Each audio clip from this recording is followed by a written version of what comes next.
Olá, pessoal. Estamos aqui para a correção da nossa atividade da última aula.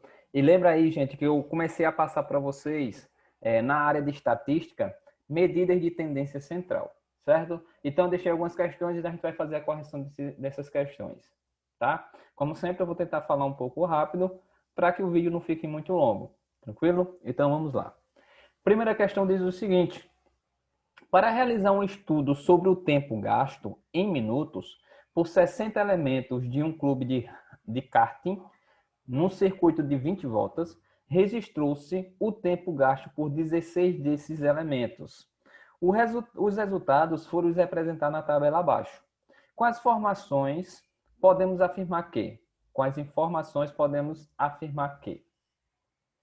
Aí observa aqui, ó, que tem aqui todos os corredores, né? Os 16 corredores que participaram aí, tá, gente?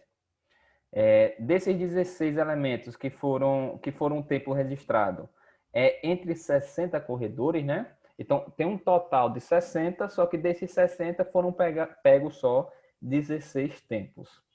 Então, com essas informações, podemos afirmar que, letra A, 60 elementos representa a população e 16 representa a amostra. Letra B, 60 elementos representam a amostra e 16 representa a população. Letra C, 20 voltas representa a amostra. 20 voltas representa a população. Nenhuma das alternativas estão corretas. Então, olha só. Nossa resposta correta vai ser a letra A, né? Por que a letra A? Porque, lembra, se nessa corrida de karting tem 60 elementos, né? 60 competidor ou corredores. Se tem 60, isso significa que 60 representa toda a população daquela corrida, tá? Então 60 representa a população e a amostra, lembre que é um subconjunto, né? É um pedaço dessa população, né? É um subconjunto da população. Então, os 16 elementos que foram pegos para fazer a contagem de tempo, né? A representação dos tempos, representa a amostra. Então, 60 elementos representam a população e 16 representa a amostra. Só isso, tá? São questões bem simples. Segundo, as notas de uma turma de alunos no teste de matemática foram 10, 10, 9, 8, 8, 8, 7, 7, 4 e 2. Qual é a média da turma? Tá? Olha, se pede para determinar a média, gente, então aí tá trabalhando com média aritmética, não é? E lembra que média aritmética é a soma de todos os valores dividido pela quantidade. Então, se as notas de uma turma foram essas, teve 2, 10, 1, 9, 3, 8, 2, 7, 1, 4 e 1, 2. Então, se eu vou determinar a média, eu vou ter que somar tudo e dividir pela quantidade, né? É 10 elementos, se eu não me engano, que tem aí. Então, beleza. Faz 10 mais 10, mais 9, mais 8, mais 8, mais 8, mais 7, mais 7, mais 4, mais 2. Soma tudo, né? Dá 73.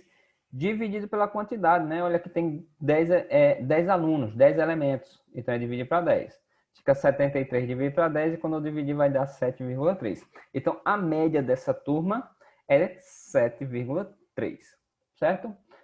Lembra que, um detalhezinho aqui, quando eu calculo média aritmética, tá, gente? Se tem elementos repetidos, né? Por exemplo, aqui o 10 aparece duas vezes. Se eu não quiser escrever assim 10 mais 10, mais 9, mais 8, mais 8, mais 8, né? Esses elementos repetidos, eu posso escrever como multiplicação se vocês acharem melhor. Por exemplo, aqui, ó, 10 vezes 10, eu poderia escrever, desculpa, 10 mais 10, eu poderia escrever como se fosse 2 vezes 10, não é? Ficaria 2 vezes 10, porque o 10 aparece duas vezes, mais 9, mais... Olha que o 8 aparece 3 vezes, então é a mesma coisa que 3 vezes 8, né? Que é 8 mais 8 mais 8. Mais o 7 aparece duas vezes, então 2 vezes 7, mais 4, mais 2. Tá? Isso tudo dividido para 10. Eu posso escrever com multiplicação, né? Como multiplicação quando tem elementos repetidos. Beleza. E lembre que esses elementos repetidos, né? É chamado de frequência absoluta. Não é não? Beleza, vamos lá. Terceiro, um pesquisador fez um conjunto, sim, nem marquei a alternativa, né? Aqui atrás, ó, é 7,3 a resposta, então a letra E. Terceiro, um pesquisador fez um conjunto de medidas em um laboratório e construiu uma tabela com as frequências relativas, em porcentagem, de cada medida, conforme se vê a seguir. Então, o valor medido 1 teve a frequência relativa 30%, né? Então, valor medido 1 foi 30%. O valor medido 1,2 foi 7,5%, né, de frequência relativa. 1,3 foram 45%, 1,7 12,5%, 1,8 5%, tá? Aí aqui está dizendo, assim, por exemplo, o valor 1 foi obtido em 30% das medidas realizadas. Qual é a porcentagem de vezes que o pesquisador obteve o valor medido maior que 1,7? Né? Qual é a porcentagem de vezes que o pesquisador obteve o valor medido maior que 1,7? Então, olha só, na tabelinha aqui, maior que 1,7 só tem 1,8, não é? Então, a porcentagem que representa um número maior que 1,7 é somente desse 1,8, que é 5%. Então, a frequência relativa de 1,8 é 5%. Então, a resposta vai ser a letra E, né? Então, é uma questão bem simples, muito fácil, tá? Mas trabalha com frequência relativa. Bem fácil. Quarto. Preocupada com a sua locadora, Marla aplicou uma pesquisa com um grupo de 200 clientes. Olha só, 200 clientes, eu posso dizer que isso aqui é toda a população, né? Escolhidos de forma aleatória, sobre a quantidade de filmes que estes locaram no primeiro semestre de 2011. Os dados coletados estão apresentados na tabela a seguir.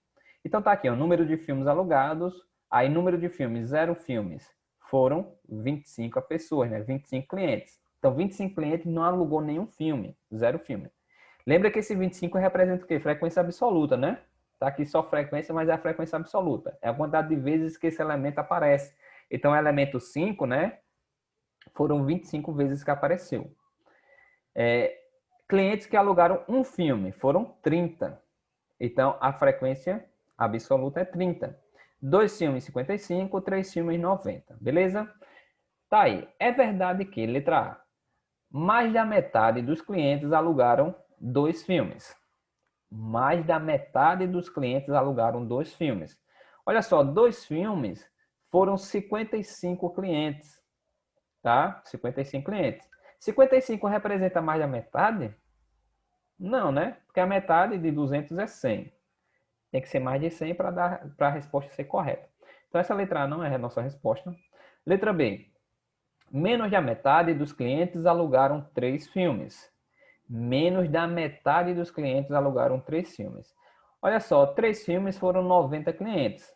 Então, menos da metade, né? Menos de 100 alugaram 3 filmes. Então, tá correto nessa letra B. Menos da metade dos clientes alugaram 3 filmes. Beleza. Letra C. Todos os clientes alugaram pelo menos um filme. Errado, né? Porque olha que teve clientes que não alugou nenhum filme. Foram 25 clientes. Então essa resposta está errada. Letra D. Menos da metade alugou pelo menos 2 filmes. Menos da metade. Olha só, gente. Pelo menos 2 filmes. Isso significa que se está dizendo que é pelo menos 2 filmes, então são aqueles clientes que alugaram 2 filmes, que alugaram um filme, ou que não alugaram nenhum filme. Porque quando diz pelo menos, alugaram os 2 filmes, né? Menos da metade alugou pelo menos 2 filmes. Então tá errado, porque é mais da metade, né? Porque se 3 filmes foi 90, o restante é 110. Então é mais da metade alugaram pelo menos 2 filmes. Beleza, letra E. A locadora tem menos de 200 clientes. Nada a ver, né? Nada a ver. Porque se são 200 clientes aqui, ó, um grupo de 200 clientes que foram pesquisados, então tem 200 ou pode ter mais. Então a letra E não vai ser a nossa resposta. Beleza? Então a resposta correta é a letra B. Quinto, na questão da Enem 2012, o gráfico apresenta o comportamento de emprego formal surgido segundo o CAGED, no período de janeiro de 2010 a outubro de 2010. Então, de janeiro a outubro. Aí tem esse gráficozinho aqui, ó, tá? Em janeiro foram 181.419, ou eu posso interpretar como se fosse 181,419, né, 419. Em fevereiro foi 209,425. Eu prefiro considerar que isso aqui está na casa dos milhares, tá? Dos milhares. Então, aqui é 181.419, 209.425. Em março, 266.415. Em abril, e assim por diante, tá? Aí, com base no gráfico, o valor da parte inteira da mediana dos empregos formais surgidos no período é. Então, olha só. O valor da parte inteira da mediana. Então, o que nós precisamos determinar aqui é justamente a mediana. Lembra que o que seria a mediana? Lembra que mediana é quando você pega a sequência de dados, coloca em ordem crescente ou decrescente e pega o valor central, né? Não é isso? Então, eu só preciso aqui, gente, pegar esses valores aqui, de janeiro a outubro, todos esses valores, e colocar em ordem crescente ou decrescente, do menor para o maior ou do maior para o menor. E observar qual é que vai ficar na posição central. Então, vamos lá, colocando em ordem crescente. O menorzinho que eu tenho aqui é 181.419, né? Então, fica primeiro. O próximo vai ser 181.796. Aí depois vem 204.804. Depois vem 209.425, depois 212.952 e assim por diante, tá? Em ordem crescente. Eu já fiz isso aqui, ó. Aqui começa aqui, ó, do menor para o maior, tá. Agora, observa, gente, que aqui eu tenho 10 elementos, né? Nesse conjunto de dados aqui, nesse conjunto de números, eu tenho 10 elementos, eu tenho 10 números diferentes. Se eu colocar em ordem crescente como está aqui, eu tenho que pegar as posições centrais. Então, se eu tenho um conjunto de 10 elementos, quais vai ser a posição central? Nesse caso, observa que eu tenho uma quantidade par de elementos, né? Uma quantidade par. Se eu tenho uma quantidade par, eu tenho que pegar os dois centrais e fazer a média. Se eu tivesse uma quantidade ímpar, eu só ia pegar o do meio, né? O do meio é que divide em duas partes iguais. Então, aqui, já que é uma quantidade par, eu tenho que pegar a posição 5 e a posição 6, que são os dois elementos que vai ficar no centro, tá? E aí eu pego esses dois elementos que estão centrais e faço a média aritmética deles. Então, como é que eu faço a média aqui? Eu vou pegar esses dois valores, somar e dividir por 2, né? Então, faço a média desses dois valores. Então, a média aritmética vai ser 212.952 mais 246.875. Soma os dois e divide para 2. Quando eu somar, vai dar 459.827. Dividir por 2 vai dar, aproximadamente, 229.913. Olhando nas alternativas, vai ser a letra B. Nossa resposta. Tá? É mediana. Só isso. Beleza? Próximo. 2 alunos apostaram qual deles terminaria o ano com a maior média. As notas dele foram: aluno 1, primeiro bimestre tirou 10, 9 no segundo, 5 no terceiro e 4 no quarto. Aluno 2 tirou 6 no primeiro, 6,5, 7,5 e 8. Aí aqui está dizendo, ó, entre as alternativas a seguir, assine-lhe aquela que for correta. Letra A. O aluno 1 conseguiu a melhor média, pois possui as melhores notas iniciais.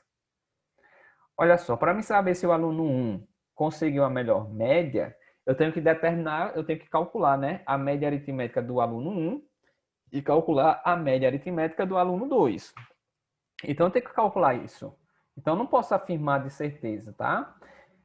Eu tenho que calcular primeiro. Mas aqui, ó, só pela continuação aqui do enunciado, já dá para perceber que vai ser mais ou menos errado, né? Por quê? Porque está dizendo aqui, ó, ele tirou a melhor, o aluno tirou a melhor média, pois possui as melhores notas iniciais. Nada a ver, né? Só porque ele tirou a nota melhor nos primeiros bimestres, não quer dizer que a média dele vai ser melhor no final do ano. Então, de qualquer forma, eu vou calcular as médias para ver se essa alternativa está correta ou não, tá? Então, gente, eu calculei já aqui, ó. Para me determinar a média aritmética do aluno 1, eu vou somar esses 4 valores e dividir para 4, né? Vai ficar 10 mais 9 mais 5 mais 4, soma tudo e divide para 4. Aqui é a mesma coisa, 6 mais 6,5 mais 7,5 mais 8, soma tudo, divide para 4 e acha a média. Eu já fiz isso aqui, ó. Então, aluno 1 fica com a média 7, se eu calcular, e o aluno 2 fica com a média 7 também, quando eu calculei aqui, tá? Porque quando eu somei os valores, deu 28, eu divido para 4, dá 7. Aqui também, se eu somar, dá 28, eu divido para 4, dá 7. Tá bom? Então, beleza. A média desses dois alunos foi 7. Então, logo, essa alternativa lá vai estar errada, né? A alternativa A. O aluno 1 conseguiu a melhor média. Então, está errado. Letra B. O aluno 2 conseguiu a melhor média, pois manteve as notas próximas uma das outras. Errado também. Letra C. O aluno 1 venceu a aposta, pois sua média foi 7. Errado, porque ele não ganhou a aposta, certo? Porque eles têm a mesma média. Letra D. O aluno 2 venceu a aposta, pois sua média foi 7. Também está errado. E letra E. Nenhum aluno venceu a aposta, pois suas médias foram iguais. Então, a resposta vai ser a letra E, né? Então é isso, gente. Esse foi o exercício que eu deixei para vocês na última aula, em relação à medida de tendência central, tá? Na próxima aula, eu continuarei esse assunto aí de estatística, acredito eu, tá joia? Qualquer dúvida que vocês tiverem ainda, gente, me procurem, já sabem, e até a próxima aula. Valeu!